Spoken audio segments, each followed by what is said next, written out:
Hello everyone. On behalf of English Department of Polynema, I would like to welcome you to Malang City. I'm glad that today I will accompany you to go around Malang. But first, let me introduce myself. My name is Davara Ardatya Darlianto. You guys can call me Arda, and I will be your tour guide for today. Not only me, but we will have our professional driver, Mr. Andy, and our professional photographer who will capture beautiful moments with you guys, Mr. Denny. Before we start our tour, I will give you a kind of reminder. First, I recommend you to use sunscreen or sunblock anything because it is quite hot and to avoid sunburn. Then please don't litter, bring your own mineral water, and watch out for your belongings. Without any further ado, let's get started the tour. Alright everyone, now we are in State Polytechnic of Malang. And first, we will go to Sukarno Hatta Street. And as you can see, you can find many stalls of food in the street. And at the end of this Sukarno Hatta streets, there you will see an airplane monument. It is a MiG-17 modern airplane fighter in the 1960s, which was owned by Indonesian Air Force. We will come to the monument at the end of the tour.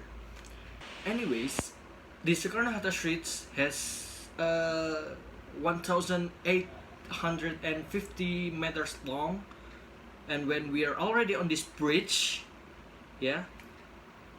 we call Sukarno Hatta Bridge or Suhat Bridge. It means that we are at the end of Sukarno Hatta streets. Now we will go through Maijen Panjaitan Street. We have here. On your right is Brawijaya University, or all of us call UB. UB campus is situated in the city of Malang, East Java, in a strategic location that can easily be reached by public transportation. With trees growing in all of the corner of the campus and the cool air of Malang, UB indeed is a very fresh campus. As a city of education, Malang has been developing rapidly. This seems to be inseparable from the glory of East Java in the past.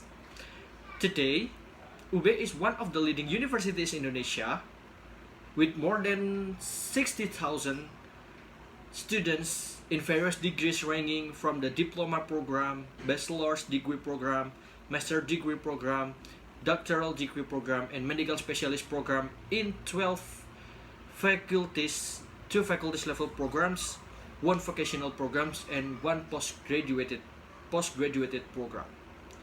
And now from Maijen Panjaitan Street, we'll go to Ijen Street. It will take 5 minutes to go to Ijen Street. Ladies and gentlemen, in front of you is Ijen Boulevard. At this spot, you can see Ijen Street.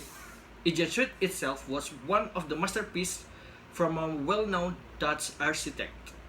The road was made into a boulevard as a 2-way street and a garden in the middle.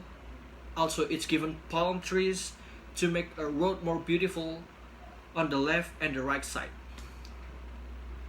It's not only Ijen Street but also the residences.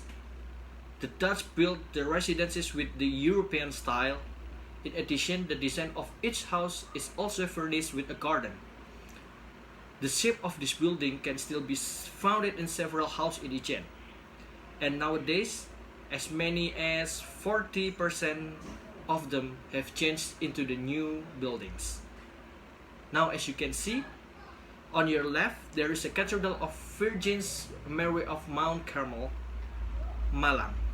This is Roman Catholic Cathedral in Malang.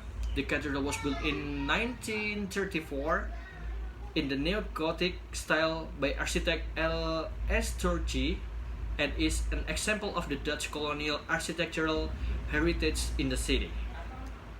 Still on your left, in this Ijen Street, there is a Malang City Public Library. They are open from 8 a.m. until 8 p.m. on weekdays, 9 a.m. until 4 p.m. on Saturdays, and 10 a.m. until 5 p.m. on Sunday. Next, we have here on your right is Brawijaya Museum.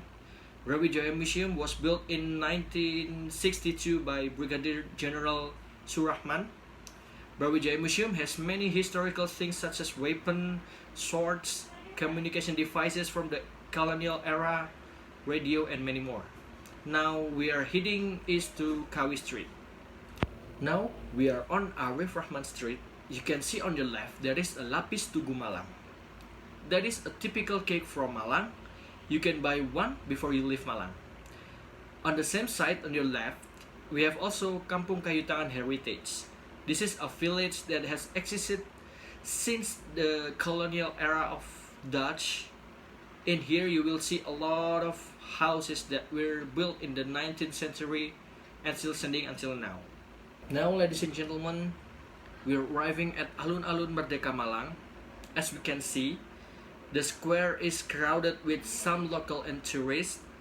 It is because the location of Alun-Alun is strategic and it has many public facilities such as playground for kids, sport equipment, photo booth, water fountain, and skate park arena.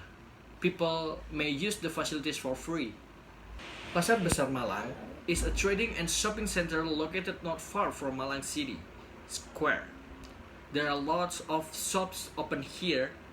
For your information, Pasar Besar Malang is often touted as one of the tourist attractions in Malang. This could be because Pasar Besar Malang has a lot of interesting spots that can be visited, and you can shopping in this place later if we are stopped. Now we are approaching the very attractive Kampung 3D. Kampung 3D is located just across the river from Jodipan. It was in a similar state until the local painter Edi Supriyatno saw how well the vibrant building across the river only increasing income to the residents, but it also gave them a sense of pride. Most residents are continually improving their homes and neighborhoods. Eddie wanted to do the same for his neighborhood and imagine a place with 3D paintings that the people could interact with.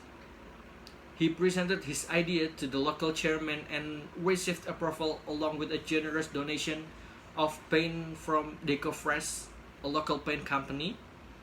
The entry fee in Kampung 3D is 2.5k thousand rupiahs. This entry fee goes to support the local community. Inside the Kampung 3D's neighborhood, you can see the city bridge, streets, alleys, and houses covered with bright paintings and graffiti art. Most of the mural they sit famous people, character, and view are quite lifelike. And now we're heading to Alun-Alun Tugu Malang, or we can call it as Alun-Alun Bunder. It's a square of field located in Malang City, East Java. This square was built in 1920 by Dutchman Thomas Carson. In the center of this square is a monument surrounded by a lotus pond. The round square is located in front of Malang City Hall. Bunder Square is a symbol of Dutch colonial power in Malang City. Because the colonial government thought that Malang Town Square was too indismelling, at first, the name of this park was GP Cone Plain as a form of respect of the Governor General Jan Petersen Cone. The foundation of the monument in the center of the square was built in 1945 and was destroyed by the Dutch when they controlled the city of Malang. In 1952, this monument was rebuilt which was inaugurated by President Sukarno on May 20, 1953. The round square is a landmark of Malang City besides Adimarga Ijen. And then we are head to Masjid Sabilillah Malang. And ladies and gentlemen, We are now currently at the Sabilillah Mosque, one of the largest mosques in Malang City. Strategic location, usually visited by tourists who visit Malang. And we are stopped here to do a prayers, and we will give you 30 minutes and we'll see you in this bus again. Welcome again on this bus. This is the last object we will visit. The airplane monument that I mentioned before we go, which is located at the end of Sukarno Hatta Street, Malang City. This monument is owned by Indonesian Air Force, inaugurated on August 20 in 1999 by the former commander of the airbase Abdurrahman Saleh, Marsikal Ali Muniri Raip, together with the 10th of Mayor of Malang, Suyitno. This monument is a symbol of the might and strength of the Air Force in Malang, which has an air base at Abdurrahman Saleh Field, Pakis, Malang Regency. And we're arriving again at Polytechnic Negeri Malang again, which means that our journey is over. Thank you for joining us on this trip.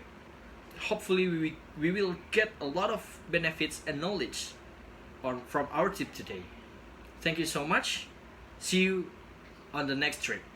Bye bye.